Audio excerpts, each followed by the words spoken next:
سلام به همه دوستان عزیزم، وقتتون بخیر و شادی باشه. توی این ویدیوی کوتاه قصد دارم شما رو با یه نرم افزار جدید مبتنی بر هوش مصنوعی به اسم فلوئنت آشنا کنم. به طور خلاصه فلوئنت نرم افزاریه که به شما کمک میکنه مهارت اسپیکینگ خودتون توی زبان انگلیسی رو با بهره گیری از چند تا مدل هوش مصنوعی و با هزینه خیلی کم به طرز قابل توجهی ارتقا بدید. همین اول کار بگم که برخلاف تصور خیلیا، فلوئنت مخصوص آزمون آیلتس نیست و هر کسی با هر نیتی که میخواد سطح مکالمه انگلیسیش رو بهتر بکنه میتونه از این نرم افزار استفاده بکنه.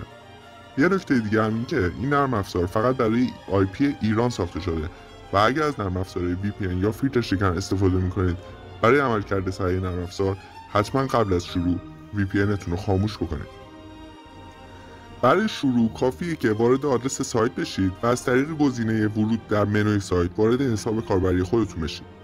مهم نیست که از قبل حساب کاربری داشته باشید یا نه، کافیه یه شماره موبایل با قابلیت دریافت پیامک داشته باشید تا کد فعالسازی براتون ارسال بشه و ثبت نامتون انجام بشه و بتونید به حساب خودتون لاگین بکنید.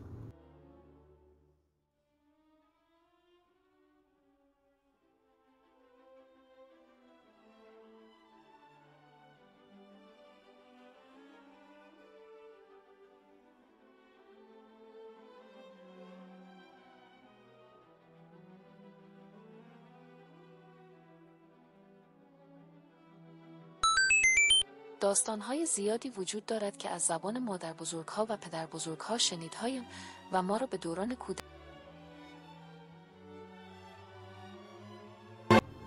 بعد از اینکه وارد حساب کاربریتون شدید، از منوی بالا سمت چپ میتونید توکن هایی که دارید رو مشاهده کنید.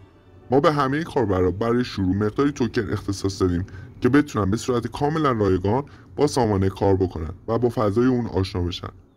همچنین شما میتونید تاریخ انقضای باقی مونده از حساب کاربریتون رو هم از همینجا مشاهده کنید. توصیه میکنیم قبل از شروع کار با سامانه یه سری هم به منوی تنظیمات بزنید. برای این کار کافیه روی آیکون چرخ دنده در سمت راست سایت کلیک کنید تا یه منوی کشوی باز بشه و گزینه‌های مربوط به کانفیگ نرم افزارتون رو مشاهده کنید. در بخش اول شما میتونید سطح اسپیکینگ مورد نظرتون رو انتخاب کنید. اگه قدرت مکالمتون خیلی کمه اجازه بدید روی همون مقدار پیش‌فرض که بیسیک لول هست باقی بمونه. ولی اگه در حال حاضر توانایی بالاتری برای مکالمه دارید میتونید این رو به هر سطحی که دلتون خواست افزایش بدید. نرم افزار از این نمره‌ای که انتخاب میکنید برای سیستم نمره‌دهی به مکالمه شما استفاده میکنه. در واقع شما باید هدفتون برای قدرت مکالمه انگلیسی رو تو قسمت فلوئنسی اسکور انتخاب کنید. بخش بعدی مربوط به مدلی از هوش مصنوعیه که مایل هستید برای تولید جملات یا تصحیح تسک‌ها باشون کار بکنید.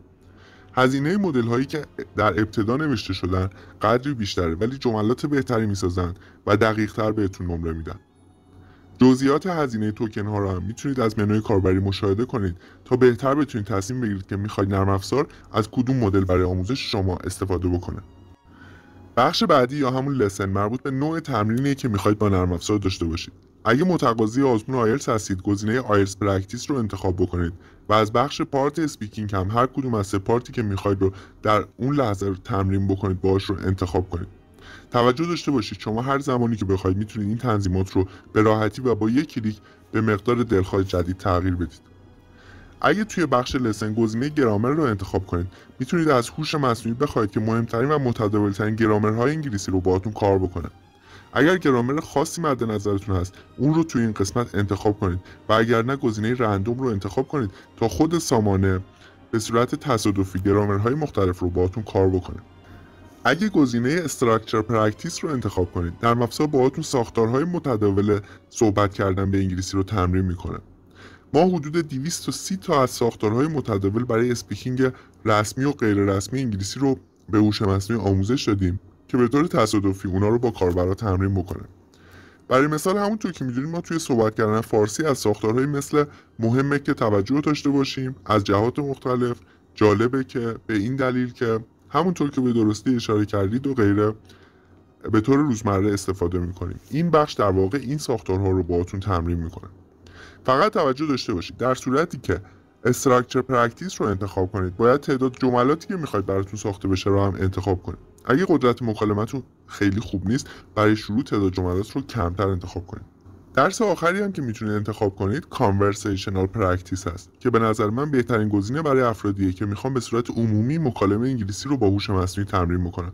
در صورت انتخاب این گزینه باید تعداد کلماتی رو هم که مایل هستید سامانه توی هر تسک باهاتون کار بکنه رو انتخاب کنید.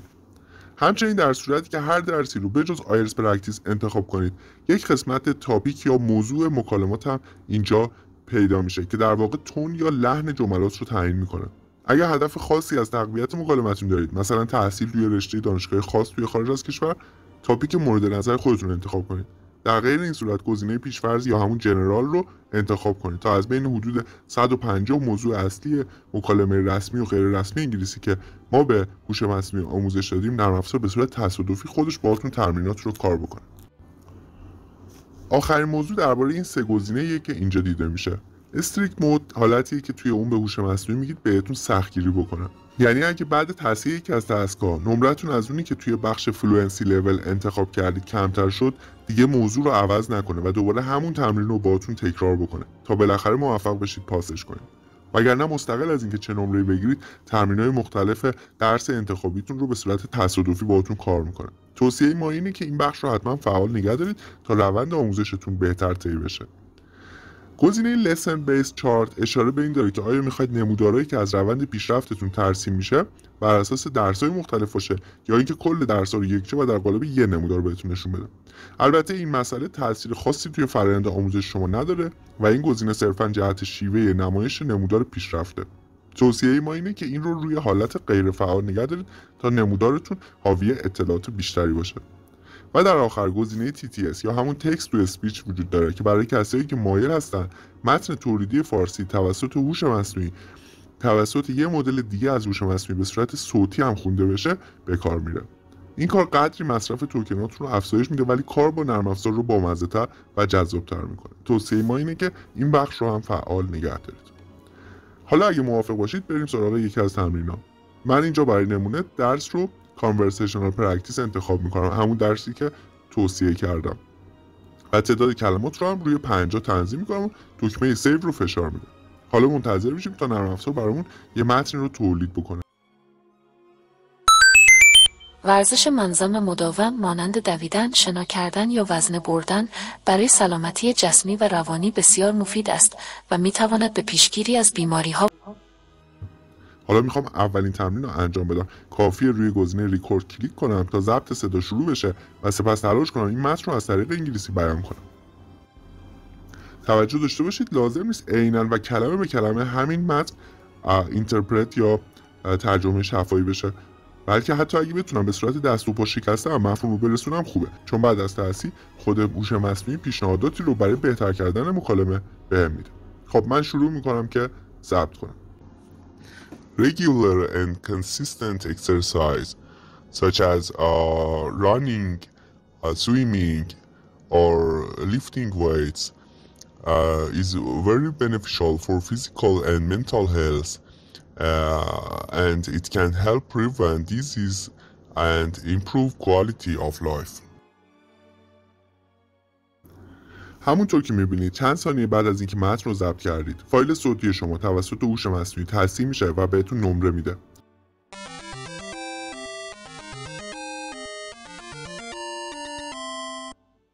با فرض اینکه تنظیمات روی حالت سختگیرانه و استریکت مود باشه، یعنی همون چیزی که من توصیه کردم، نمرتون از فلوئنسی لولی که توی قسمت تنظیمات انتخاب کردید اگه بالاتر باشه، شما این تسک رو پاس کردید و با کلیک روی گزینه گو اهد میتونید به تمرین بعدی برید.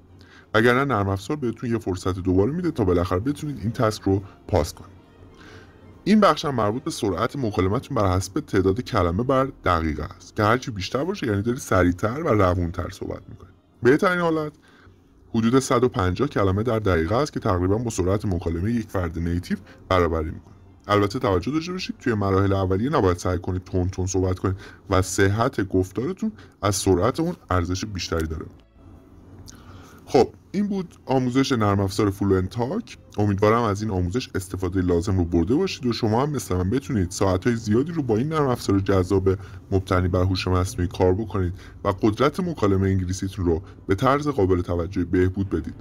خدا نگهدار همتون. لایک، شیر و سابسکرایب فراموش نشه.